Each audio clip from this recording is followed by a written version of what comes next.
Hi hello नमस्कार मित्रमैत्रीण. आजचा पूर्ण स्वयंपाक मस्त की आलू वडी मुळ्याची भाजी बनवून घेतलेली. मस्त खोबरं वगैरे टाकून मुळ्याची भाजी घेतलेली आहे करून. गावठी मुळा होता. छान कोथिंबीर वडी, कारल्याची भाजी, तिखट डाळ, बिरडं, साधी चपाती, पुरी, कोथिंबीर वडी ते लावून घेतलेली छानपैकी. त्याचे मस्त की काप करून घेतलेले कोथिंबीर वडीचे बघा छानपैकी. आणि इथं आलू वडी लावून घेतली. 2 प्रकारच्या वड्या लावून घेतलेल्या आहेत. इथं मस्त कारल्याची भाजी, मुळ्याची भाजी, तिखट डाळ, बिरडा होतो साधं सिंपल, पुरी केलेली, खारोड्या म्हणजे पापड तळले होते आमच्याकडे, खारोड्या पापड म्हणतात, कुरवड्या तळल्या होत्या छानपैकी, चपाती साधी सिंपल आहे. असं छानसं साधंसं भात, श्रीखंडपुरीचं बेत होतं, खीरही केलेली, त्याचे व्हिडिओ स्किप झालेला आहे. पण असं साधं सिंपल जेवण केलेलं आहे. मस्त बघा वडी पडलेली कोथिंबीर वडी आणि छान अशा वड्या तयार झाल्या.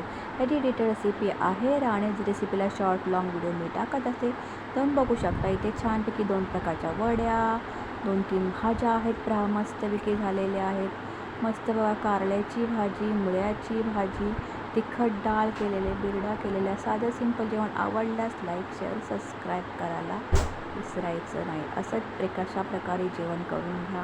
तुम्हाला माझ्या रेसिपी आवडत असेल तर लाईक शेअर सबस्क्राईब करायला विसरायचं नाही. 7 प्रकारची भाजी ही केली होती. नक्कीच बघा. मस्त की साधी सिंपल अशी 7 प्रकारची भाजी आहे. कशी वाटली नक्कीच कमेंट करून सांगा. ते छान असं तयार झालेलं आहे. पूर्ण असा स्वयंपाक आहे. मस्त असा स्वयंपाक पूर्ण झालेला आहे. कसं वाटलं नक्कीच कमेंट करून सांगा. पुन्हा भेटू नंतर. तोपर्यंत बाय बाय. अशा पुऱ्या घ्या तळून. मस्त की टम्मकलेल्या पुऱ्या आहेत. तिथे चपाती केली होती, भजी काढली होती छानपैकी, गोळा भजी म्हणजे कांदा भजी काढली होती. घाई गडबडीत असल्यावर अशी झटपट भजी काढायची, कारण 2 प्रकारच्या वड्या होत्या. कसं वाटलं नक्कीच कमेंट करून सांगा. पुन्हा भेटूया.